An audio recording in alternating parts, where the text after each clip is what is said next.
did the shame part.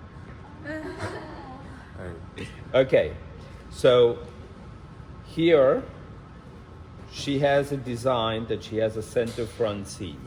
If you have a full front, you're not going to cut it on the fold. We have agreed with that long time ago.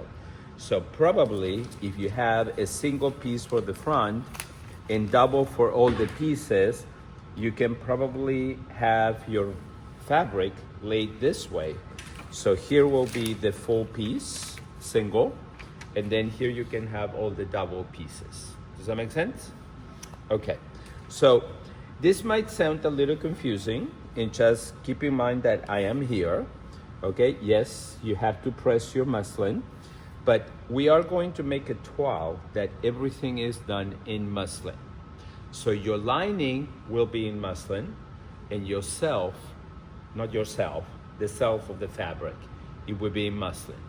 Okay, so even though I will be calling it lining, it will be in muslin, so you just keep open-minded with that concept. We're gonna fix that really quick because the lining has to be fused, and instead of cutting it and fusing it afterwards, where on the edges you're not gonna get all the way to the edge, we're actually gonna cut a block, fuse it, and then you cut it already fused. Okay? Now the self, the woven interfacing will be fused. That's why I told you to get less of that one than the fusible. So, and it's going to have a muslin that it is not fused to it, because you can't have double glues on the same fabric. Okay? So we are going to have to do a holding stitch. What does a holding stitch do? Anybody? Oh my God, you guys are brain surgeons. He holds it, right? Okay, so that's what we're going to be doing. So we're going to figure out how much she needs. Okay, we're going to cut blocks. She's going to go fuse it, and then we're going to do the second part of the video. So if this is folded exactly edge to edge on the selvage, then we know this is exactly on the grain line, right? Because this is folded in half, this is parallel to this.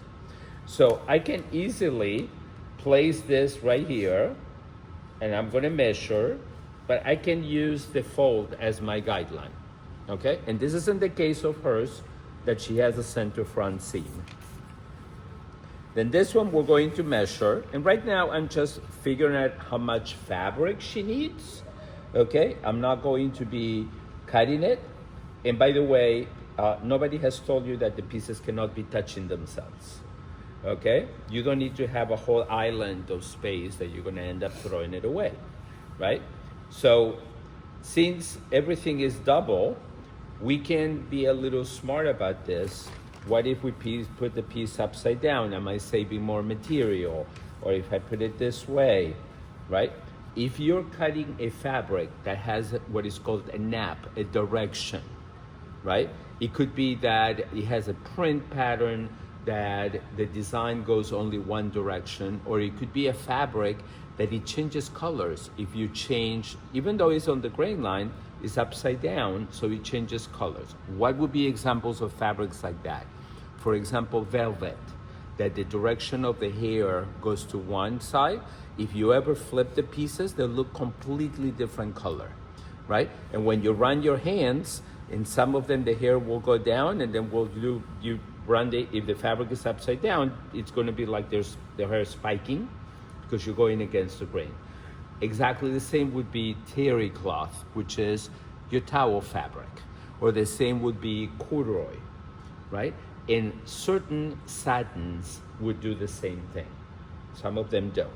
So we're gonna measure, and I can alternate it like this to make sure that it fits. See, that kind of fits, right? So I can cut here, cut the fusible. Always try to cut the fusible a tiny bit shorter because it stretches as you press, okay? And you wanna make sure that you don't get glue on the board, because whoever comes after you is gonna inherit on the wheel that glue, and you're not gonna be very happy. In this case, we have black fusible that they're gonna have blood stains on a light color fabric, right? So we're gonna measure this, you're gonna measure the fusible, then you're gonna get that fabric, but that fabric is much wider. This is, I'm sorry, I'm calling it that fabric and I'm not showing what it is. This is a video, okay? So this is again folded in half, and this is the same width as the fusible. So this, see how I alternated up and down to make it fit? Well, this, I don't, because the fabric is wider. So you just need the length of probably your longest piece. And if you have a leftover, save it, because you might need to do it later, right? Now, you have also belts. So these will be needed to be cut with this, okay? So you need only one of each.